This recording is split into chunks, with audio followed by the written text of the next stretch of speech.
Hi, I'm Jonathan Mopetsi, in for Jamie Poisson.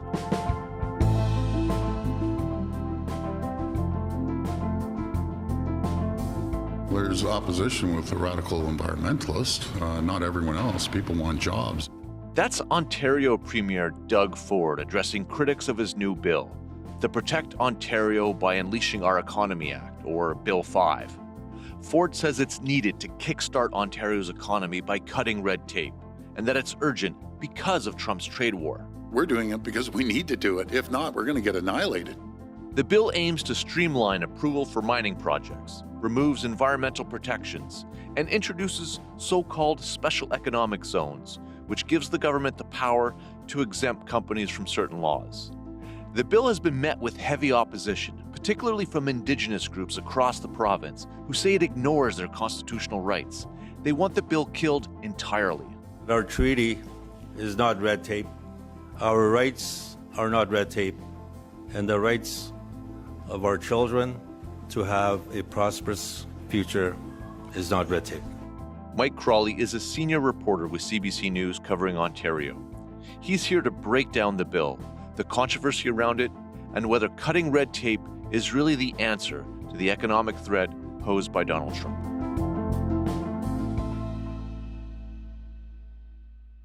Hey, Mike, thanks for joining us. Hi, John. Always good to be on Front Burner.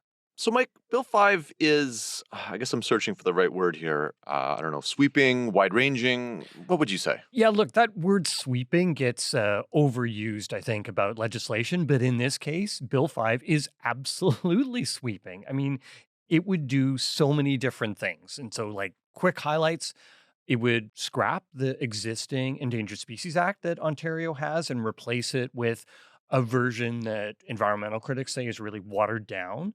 It would create a fast-track system to approve new mining projects in Ontario. It would allow a particular landfill to get built right on the edge of a town without an environmental assessment. And probably the biggest thing, I think the most powerful piece in this bill, is it would give Cabinet the authority to create something called special economic zones, which would be places where the companies or projects that operate in them would be exempted from various provincial laws. I want to talk a bit more about these special economic zones that you mentioned. I mean, I think this is one of the things that's really grabbed people's attentions about the bill. Can you tell us how these zones would work? Yeah, so one of the things is that we kind of don't exactly know how they're going to work because it's a first of its kind thing. This doesn't exist anywhere else in Canada. So what the legislation does is it gives Ontario's cabinet the power to designate any location in the province to be a special economic zone. And then the minister has the power to give the company or the project, whatever's going on in that special economic zone, free rein to not have to comply with certain laws. And there's no actual limits in the legislation on what those exemptions could be. So you got a situation where it could be, for instance, okay, you don't have to pay the minimum wage. You don't have to follow, the labor code. You don't have to follow the Ontario Human Rights Code. You're exempted from complying with environmental laws, or even, maybe you're allowed to be exempted from the municipal bylaw that says you can't make construction noise 24 hours a day. So it's a complete blank slate, and there's no actual criteria in the law about how these projects would be selected. I mean, what about basic charter rights? Would they be exempted as well? I mean, that would be the kind of thing that would be absolutely face a charter challenge, right? You can't sort of carve out an area of Ontario or Canada that says, oh, well, the Constitution doesn't apply here. It is the kind of thing that would face a potential legal challenge. This idea of carving out zones where businesses can operate with fewer laws, fewer restrictions, it's not new, right? Like these kinds of zones are found all over the world in places like Indonesia, Dubai, China, which has used them to really turbocharge its economy. Do you have a sense, Mike, of where these Ontario special economic zones might be located or what they might be used for? Yeah, so Premier Doug Ford, when he was asked about this, the the two specific projects that he named were the Ring of Fire, which is a major mineral deposit up in northern Ontario, in the far north of Ontario. We have upwards to $1 trillion in the Ring of Fire, and we aren't sitting around for the next 20, 30 years to get that out. And the other one he mentioned is right in Toronto, the idea he has of building a tunnel under Highway 401. So like you mentioned, the Ford government has said that the first special economic zone would be the Ring of Fire, that's region in northern Ontario. But they've since backtracked on that slightly, saying they won't move forward until it consults with all the First Nations in the area. Now, the Ring of Fire, as far as I know, it's been kind of a white whale for decades for various Ontario governments who have tried to make mining projects happen there. What is the enduring appeal of this area to the government? There's a bunch of minerals there. So it's a huge deposit. You got to think, though, about how far it is away from existing infrastructure, John. It's 500 kilometers from the nearest all-season road. And this is deep in the swampy muskeg of northern Ontario. It's in the treaty territory of several First Nations. The government's been talking about this, both conservative and liberal governments here in Ontario have been talking about this since like 2010.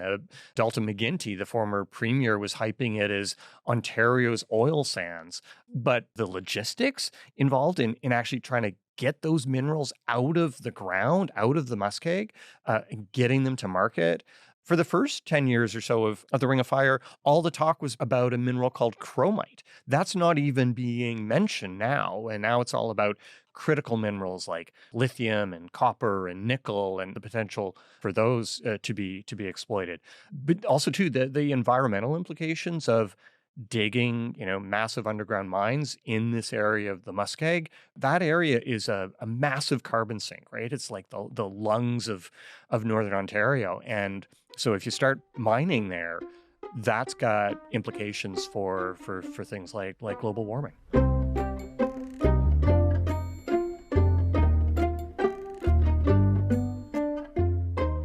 What would the bill do concretely to kind of make that dream of a mining hub of Ontario's oil sands become a reality? Yeah, so there's a couple of other things beyond that special economic zone chunk of the legislation. So there's a section of Bill 5 that would amend Ontario's Mining Act. And basically what it would do, John, is create kind of a fast-track system for mining approvals. And so the government says that right now the process to get a mine approved in Ontario is just way too slow. It's too bureaucratic. You got to go through too many different ministries. And so what the legislation would do is create what Stephen Lecce, the Minister of Energy and Mines, calls one project, one window. They come through the Ministry of Energy and Mines today, not 19 ministries of approvals. We shepherd the approvals right across the government enterprise. So the end result is a streamlined, accelerated process. But obviously, we're going to fully respect our obligations to get this right. So instead of having to apply to, let's say, 7 different ministries to get all of your stamps of approval and your permits, the mining company would go through one process. And so the government says that this would speed up the approval of a mine from roughly 4 years right now to 2 years. But you got to put that in the context of how long it typically takes for a mine to go from discovery to production. In Canada or anywhere in the world, you'll often hear people in the government say, "Oh, it takes 15 years for a mine to get approved." Well, that's what it takes just about anywhere, and the approval process is only part of it. You were talking about the potential environmental impact opening up the Ring of Fire to mining would have, it being kind of the lungs of the province, so to speak. What does the bill do to existing environmental regulations that are in place? Probably the most significant change on the environmental side is with the Endangered Species Act. The government is giving itself the power to overrule the existing independent scientific committee that decides whether a species is endangered or threatened or at risk. So that's a pretty dramatic change, right? Like right now under the Endangered Species Act, this committee says, this particular species of toad is threatened or endangered, and therefore a bunch of rules kick in around what a company needs to do when it's building something, whether it's a housing or mines or a highway. If cabinet has the power to overrule that committee, that really opens up the door for those companies to do whatever they want in that space. Let's not take 3 or 4 years to get a permit. Let's not put the barriers up because there's a grasshopper in a field and everyone has to stop and wait for that grasshopper. It's ridiculous. The other change, it seems like it's a small change to language, but again, fairly significant. The change to the Endangered Species Act will change the definition of habitat. Habitat is defined as just the immediate area around where a species has its nest or its den. And conservation groups say that this kind of ignores the reality of how an endangered species needs to live in its actual habitat, which is a lot more than just where it nests. As we heard in the intro, Bill 5 has been heavily criticized by several Indigenous groups, in particular, the proposal to create these special economic zones in the Ring of Fire, which is located on Treaty 9 land. Alvin Fiddler, the Grand Chief of Anishinaabe Nation, said the other day that First Nations will be, quote, idle no more if the bill passes. And if this bill, in its current form, goes through, that is where we're heading. There will be conflict on the ground. Anything and everything that will make this government listen to us. Can you remind our listeners, Mike, what he's referring to here? Yeah, so Idle No More was a major Indigenous protest movement really across Canada. And it was in response to the Stephen Harper government's push with legislation that actually had some similarities to Ontario's Bill 5. That was called the Jobs and Growth Act. And at the time, many First Nations felt that it was kind of running roughshod over Indigenous rights and environmental protections. And what we saw were things like blockades of rail routes. The 401, actually, highway in Ontario was blockaded for a while. So the mention of Idle No More by Grand Chief Fiddler and a few other First Nations leaders, that's evoking the prospect of there being direct action by Indigenous leaders, Indigenous groups against Bill 5 if it goes through. What are Indigenous groups concerned about when it comes to Bill 5? The fact that the government hasn't really consulted with them about it, concerns that the bill would pave the way for damaging environment within their treaty areas, and basically concerned that it would force development in places that they don't feel are necessarily appropriate for development. Let's be clear, First Nations do not oppose development.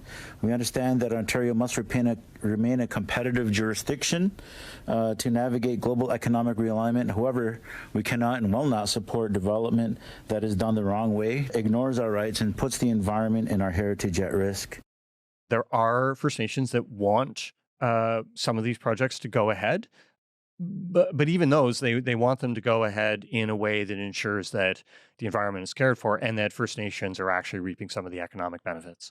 The Ford government seems to be responding to at least some of this criticism, and it's saying it's going to make some amendments to the bill. It will now include language about respecting treaty rights and allow for something it's calling Indigenous-led economic zones.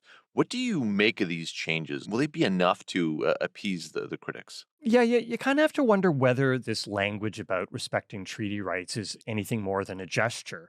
First Nations are feeling that it's basically just an acknowledgement of reality. It's like kind of putting in your legislation that the sun will rise in the east and set in the west because Indigenous rights must be respected. So to say that this bill is going to respect Indigenous rights doesn't really, for them, feel like it actually means anything. It doesn't. Mm-hmm. Does it actually change the substance of the bill or the overall direction of what the bill would do? Stephen Lecce, the Energy and Mines Minister, has said that they will not move to create a special economic zone until they've meaningfully consulted with First Nations. Again, that's table stakes. That's what the government has to do before it makes any of these moves. And the feeling is that the government brought this in without actually having consulted with First Nations. So they're really feeling that they were blindsided by this, and it's hard to say that amendment is going to be enough to change things. With Bill 5, the government moves at lightning speed when it suits industry, but drags its feet when it comes to honoring its obligation to First Nations. This is pure colonialism. Bill 5 doesn't protect Ontario. It protects corporate interests and short-term profits. When we talk about duty to consult from this government, they do the bare minimum.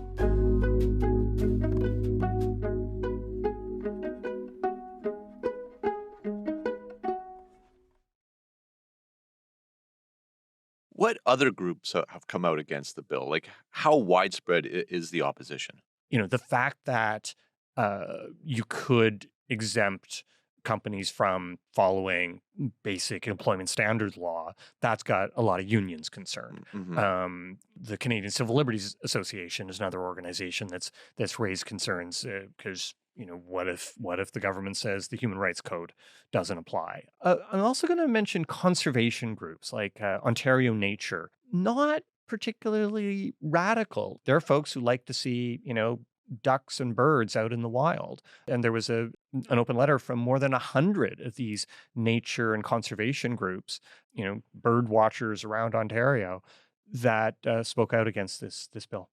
We've seen some willingness to make amendments, small though they may be, to the bill. But do you think going forward, Premier Ford and his party will dig their heels in and commit to this, or do you see more concessions in the weeks ahead? They certainly seem to be really committed to moving ahead with the general thrust of the bill. There's no indication I'm getting that they're going to withdraw any significant portions of it.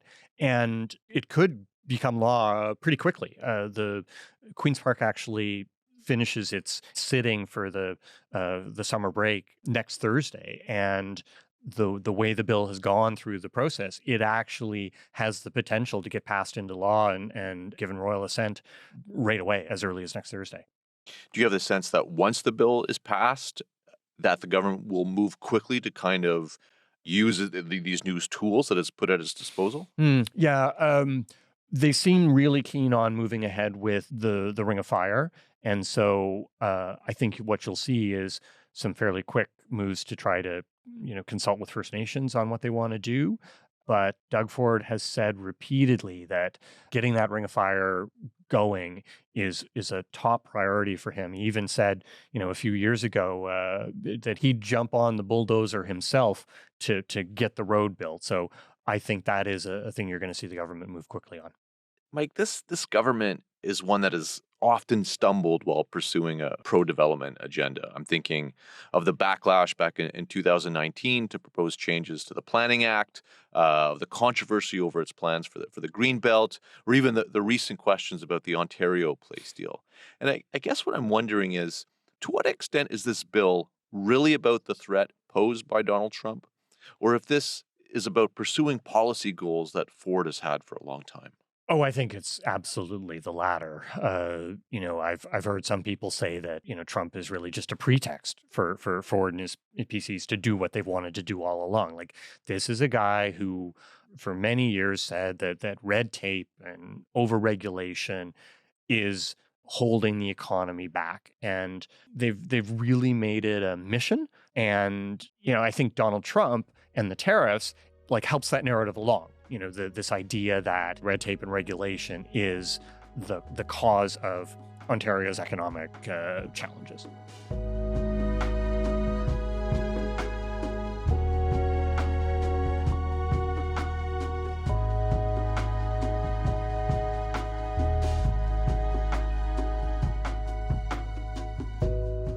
Is there evidence that its red tape slashing agenda has delivered results? You mentioned it's their mission.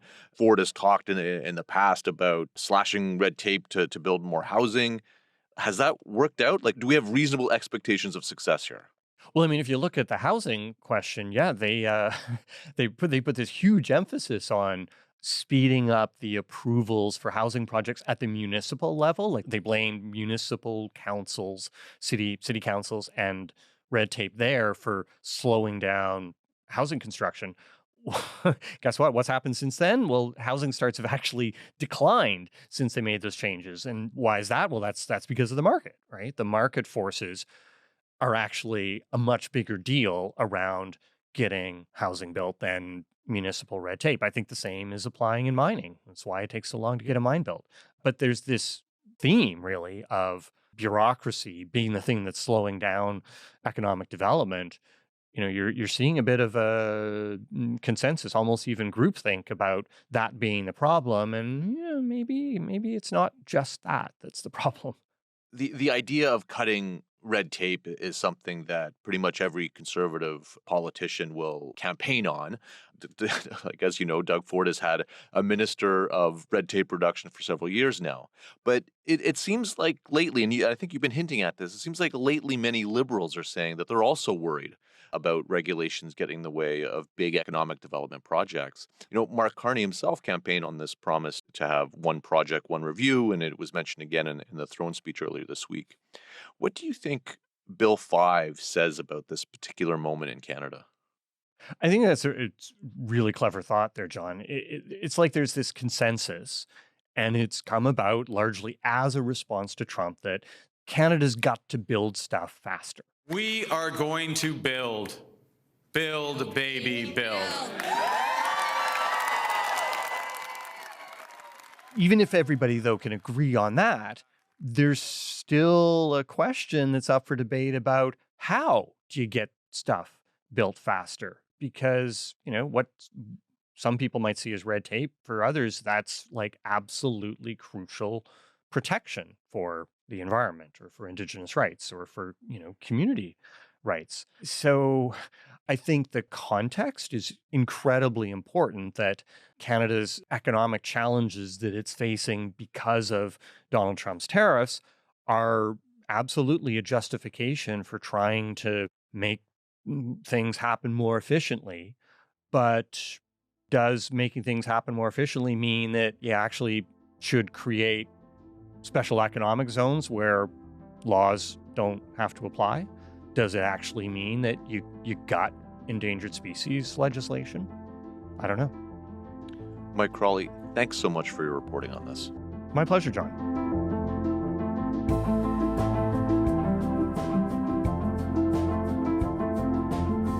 That's all for today.